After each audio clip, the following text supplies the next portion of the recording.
morning mga idol. Ngayon palang umaga ay galing ako sa airport. Naghatid sa kapatid ng asawa ko. So ngayon ay pauwi na ako. Hindi lang ako nakakuha ng video doon kasi yun nga, maulan. Kaya nakasuot pa ako ng kaputi.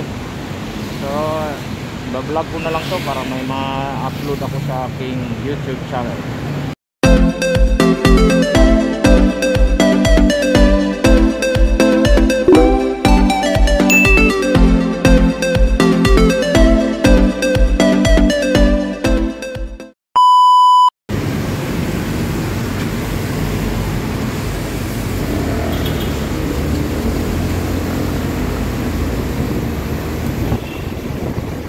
So kanina palang madaling araw mga idol ay sobrang lakas ng ulan. Buti ngayon ay tumigil na. Ambon-ambon na lang. Hindi ko sana mahatid yung kapatid ng asawa ko. Taxi na lang sana siya. Eh wala naman siyang masakyan doon pa sa San Joaquin mula doon sa Napindan Taguig. Sobrang aga pa at linggo ngayon, hirap din ang sakyan at hindi nadaanan namin, maraming baha.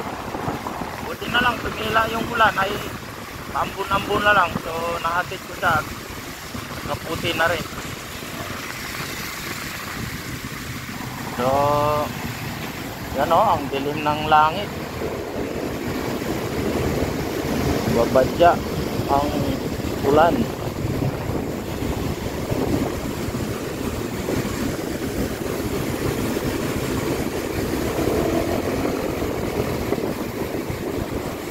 Pasensya na matagal ako makapag-upload kasi yun nga, busy rin ako sa aking biyahe sa hanap buhay. At itong vlogging talaga ay paminsan-minsan lang pag may pagkakataon.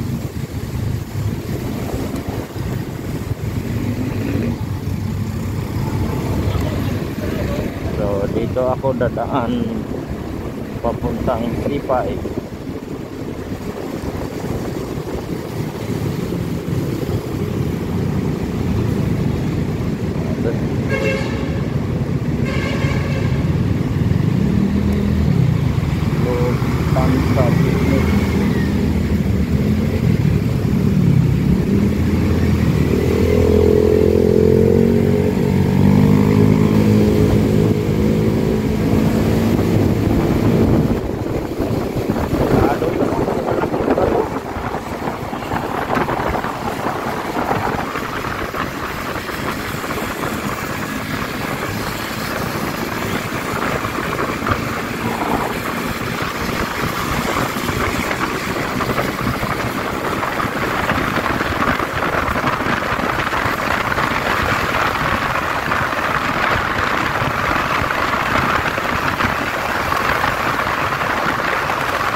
Napakalakas ng hangin.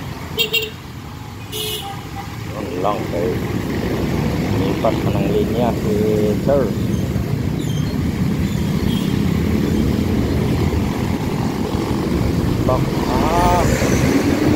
Inara pala ng mga enforcer, traffic enforcer yung truck, kaya na-change lane yung pinumpa.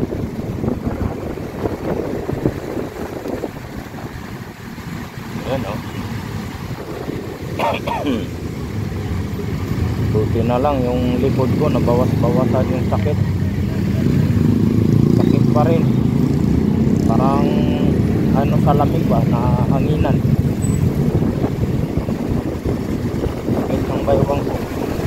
baywang at likod sa outside. Buti kumakalma yung sakit. Hindi nakakaano.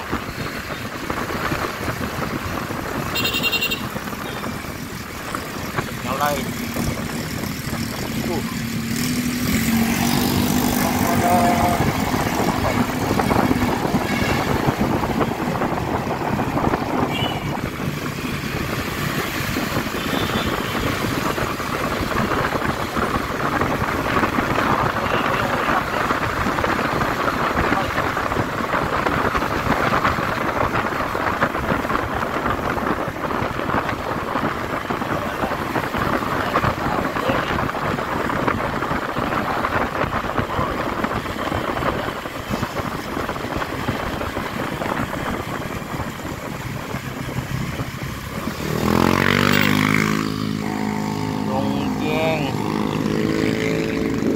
Light na nga ako, yan o. Vertic naman sa kaliwa na signal light ako sa kaliwa din.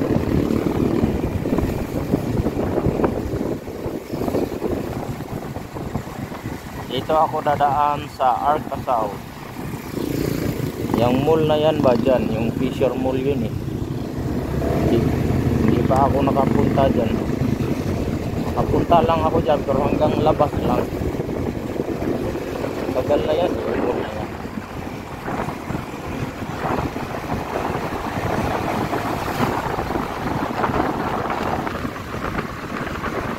Road trip, pauwi.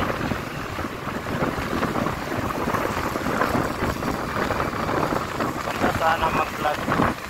Consistent ako mag-vlog. Kaya lang, kailangan din natin maghanap buhay araw-araw kasi kailangan ng pambili ng gatas, kaya pera pagkain, baon sa school ng aking anak, panganay, at mga bayarin sa bahay, kuryente, tubig, wifi.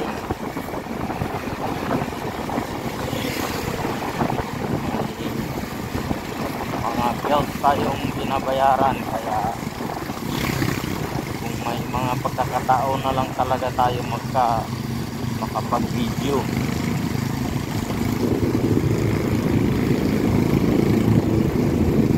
Ito na i-vlog yung sister ng asawa ko kasi kanina pag sundo ko sa kanya doon maulan po talaga. Pero hindi na siya gaano kagaya nung madaling araw na yung buhos ng ulan ay sobrang lakas at nagdulot nga ng baha sa ilang lugar na nadaanan namin kanina. So iba pala yung uwi na dinaanan natin kanina kaysa dinaanan ko ngayon. Ito pauwi na ako eh.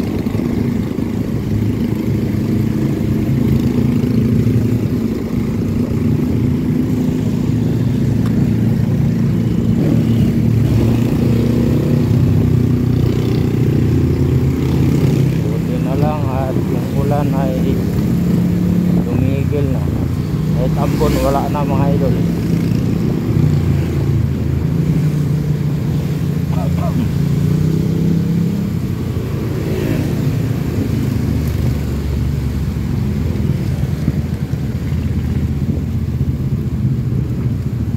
Ano ko lang itong motor ko na Landsys, hindi siya maaasahan pag isang kamay gagamitin mo.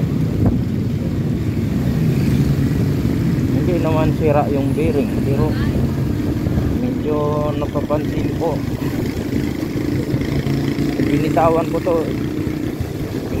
ko ng dalawang kamay to, ano eh, parang wigil-wigil siya, hindi kagaya sa ibang motor na steady lang siya. Yung badya ko kahit bitawan ko manibela, kahit mabagal na, hindi talaga ano yun, wirig-wirig ang ulo. Ito hindi, siguro sa hangin ba, sumasalab dyan sa cover sa harapan kasi malapad yan dyan eh. Salab ng hangin, nag-iiba yung galaw ng manibela niya. So hindi advisable.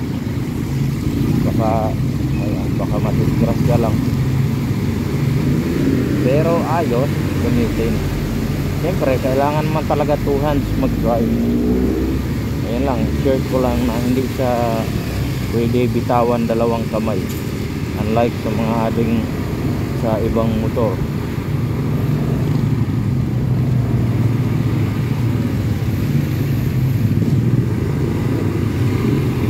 Ayan o. So bibili na lang ako ng isda doon sa Kinit mamaya. Siyempre may pangulam na rin ba, kasi hindi ako makabiyahe ngayon mga idol, kasi yung asawa ko siya yung magpunta doon sa simbahan sa aming samahan grupo ba, bilang isang couples for Christ. May attendance po yun, kaya lang hindi ako makapunta kasi may iniinda pa ako sa likod, at saka yung mga anak namin walang mapag-iwanan ba. Pag isama naman makulit na yun yung bunso namin, hindi kagaya nung maliit pa siya na yung kinakarga mo lang hindi naglilikot. Ayun, nagpipiglas na gusto na makawala, takbo na. Yung malaki na nga 2 taon na. Nung maliit pa siya, sama-sama namin siya sa simbahan. Ngayon, pag may mga activity kami sa Couples for Christ, hindi na kami magkasama 4 kasi naiinip. Kasi mahabang oras kasi yun umaga hanggang hapon. So kawawa naman yung mga bata pag naantok katulog, kasi sa upuan lang kami. Di makatiis yun ng inip.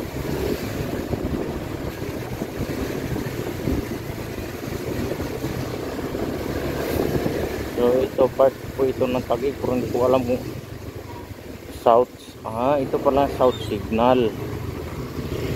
South signal pala ito dito mga idol. Bak pala yun yung may tubig. Puno kasi ng tubig, doon ako nadapadaan. May mga isda rin dito, pero hindi ako dito bibili. Doon ako bibili doon sa malapit na sa amin sa Kinit, Pasig. Kasi kami dulo po kasi kami ng Taguig, boundary na ng Pasig, kaya doon ako bumibili. Mas mura doon ang bilihan kunti ng mga isda, kasi sa Pinalad medyo mahal, may difference sila na 20 pesos. Dito baha na Uy, wag lang malubak kasi lubak to dito yun, butas lang baha talaga mga idol. Nung nakaraan yung pumunta kami ng UN ng kumpare ko, dito kami dumaan, ako natusok yung gulong ko, baon talaga. Buti may tire sealant, yung sa likod yung natusok, yung pag sa harap agoy flat talaga kami, kasi walang tire sealant yung harap yung sa likod pinalagyan ko ng tire sealant kasi nabaunan din yan ng pako. So, hindi ko binunot, pero nilagyan ko ng sabon, nagbubble siya, so meaning siya, yung may singaw. Kaya bumili ako ng tire sealant, pinalagyan ko sa motor shop, 200 sama yung labor. Yung tire sealant is 150. Ayun, nakinabangan talaga kasi kung hindi nalagyan ng tire sealant, hindi kami makauwi.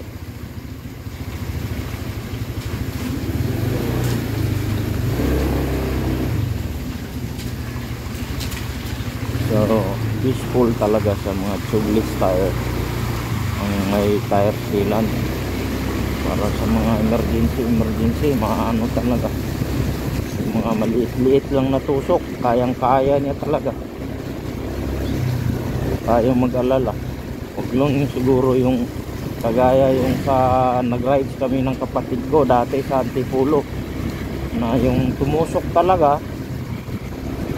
yung flat talaga na bakal, yung medyo malapad, siguro mga 1 inch yung lapad ng bakal, tapos yung sa dulo matulis. Pagtusok hiwa yung gulong. Ayun, hindi na siguro madala ng tire sealant yun. Pero mga tusok lang, yung mga pako, tambre, kayang kaya yan sa tire sealant. Yun, no?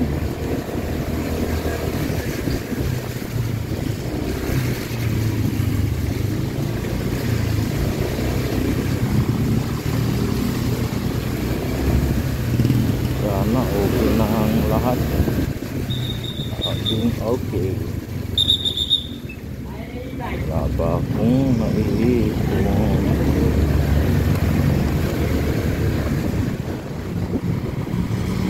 Kaliwa na ako dito.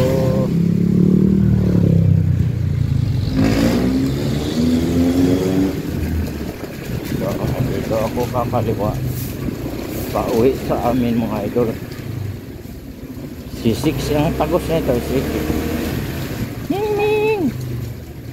Ning! Wala pa namang tatawid yan. Yung mga pusa, gaya sa aso. Kaya yung pusa na may tabing kalsada, muntik na ako makasagasa niyan kasi parang walang utak bigla-bigla lang tumatawid, gaya sa aso. Yung aso, masagasaan mo siguro yung lalaro, pero pag nandiyan na sa kalsada, hindi basta-basta tumatakbo yung aso. Pusa talaga. Kaya kadalasan makikita mo sa kalsada may patay na hayop, ano talaga, pusa. Maliban dyan kung mapalaka, pusa talaga, marami akong nakikita talaga, mga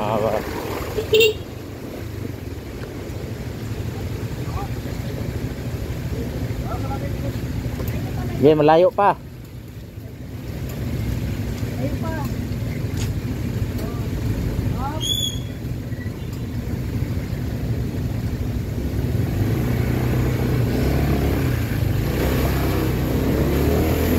No, maganda na ang panahon. Hindi na ganun kakapal yung ulap. Medyo gutom na rin ako mga idol.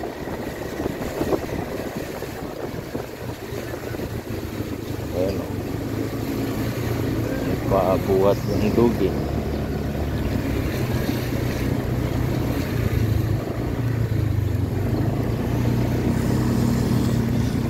Yan o, nandito na ito.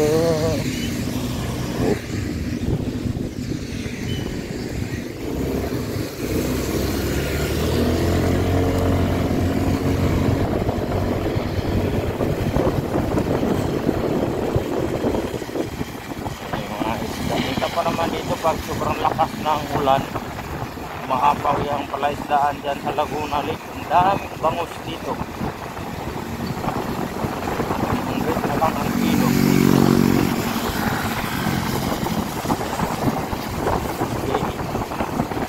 Chicken of sir.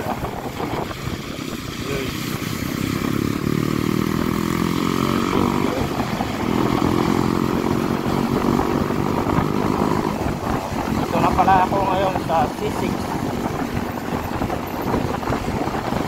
Ganyan dapat ang bike lane.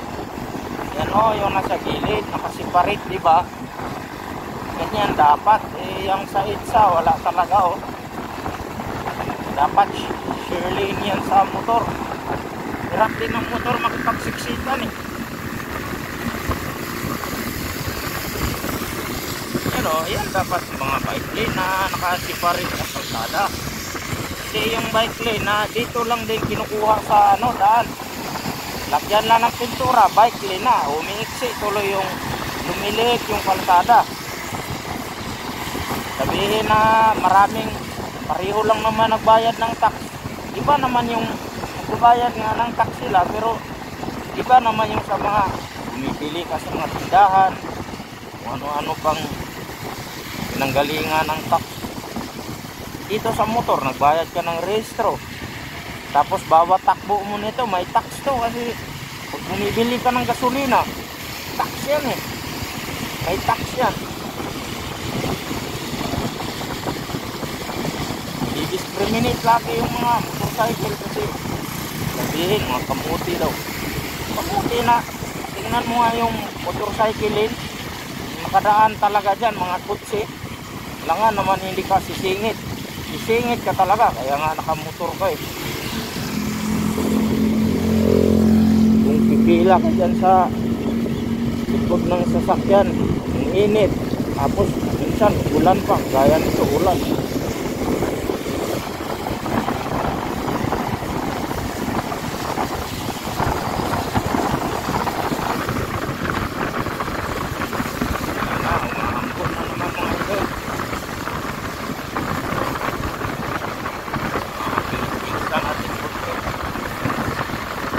Malapit lang naman yan.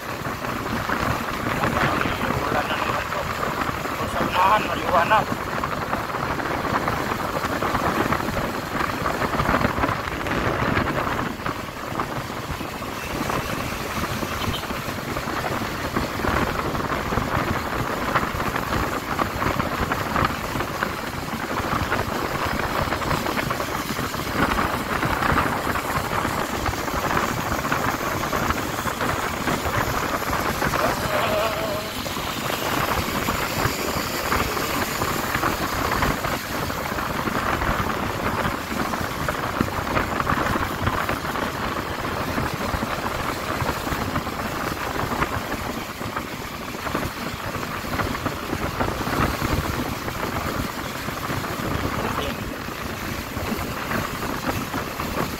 Talaga mag-ride. Shout out sa aking grupo na Dragonites Riders Club. Parang ano na ngayon ang nangyari sa group natin. Pero naintindihan ko naman kasi mas priority talaga ang hanap buhay kaysa banding-banding. May nakaplano kami na banding ride sa ngayong darating na July, pero hindi pa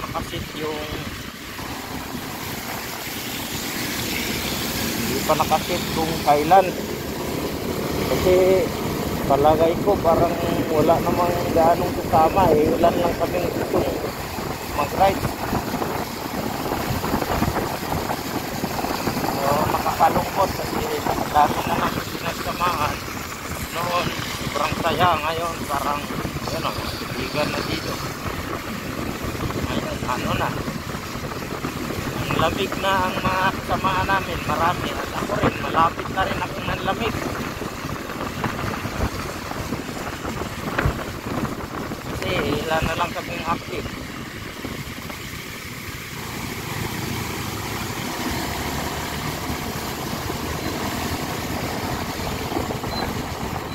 Sa panahon kasi ngayon, tag-hirap kasi, kaya yung iba mas pinili na lang talagang maglaylo at mag-focus sa trabaho.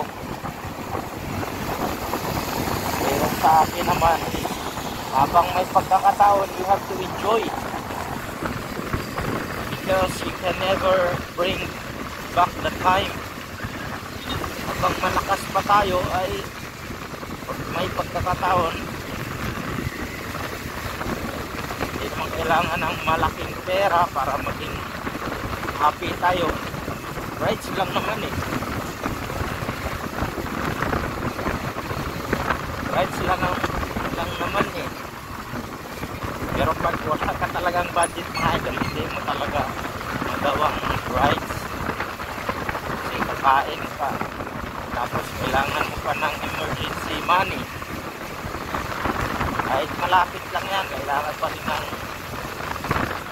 pera kasi halimbawa masiraan ka, so may magagamit kang pampagawa. So dito na nga pala ako ngayon, dito sa tulay ng C6, malapit na po sa Init Pasig.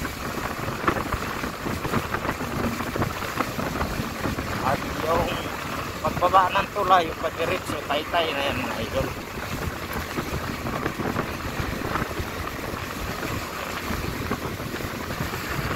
Ba talaga pag tag-ulan eh. Kahit may araw dun sa malayo, ano pa rin, kikita mo pa rin yung ulap na nakatakip sa araw, kaya hindi talaga lumusot talaga yung pinakaliwanag ng araw. May birds.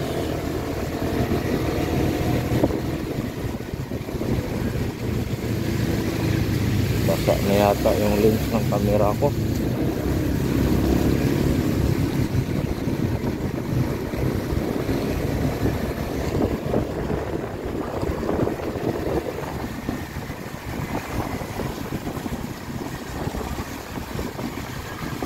Bibili lang ako ng manok ba o isda pang sabaw, kasi lagi na lang ako sa sinigang mga idol eh.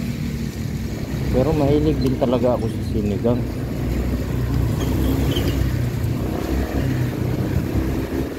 Asawa ko ngayon nagpi-prepare na yon kasi may lakad yun eh sa ano, Couples for Christ Assembly, monthly assembly.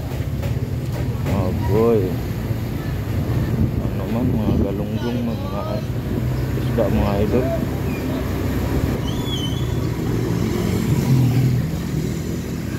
Kaya talaga makabili ng isda kasi mamaya wala kaming maulam. Nako, maambon na talaga mga lods. Lakas na yung ambon. Yung anak ko pa naman, yung panganay, marami yun sa ulam kahit galitan mo. Ako, lakas na talaga. Umulan na talaga ng malakas. So, update ko na lang kayo mga idol pagdating doon sa bahay kasi maulan na, masira yung cellphone ko.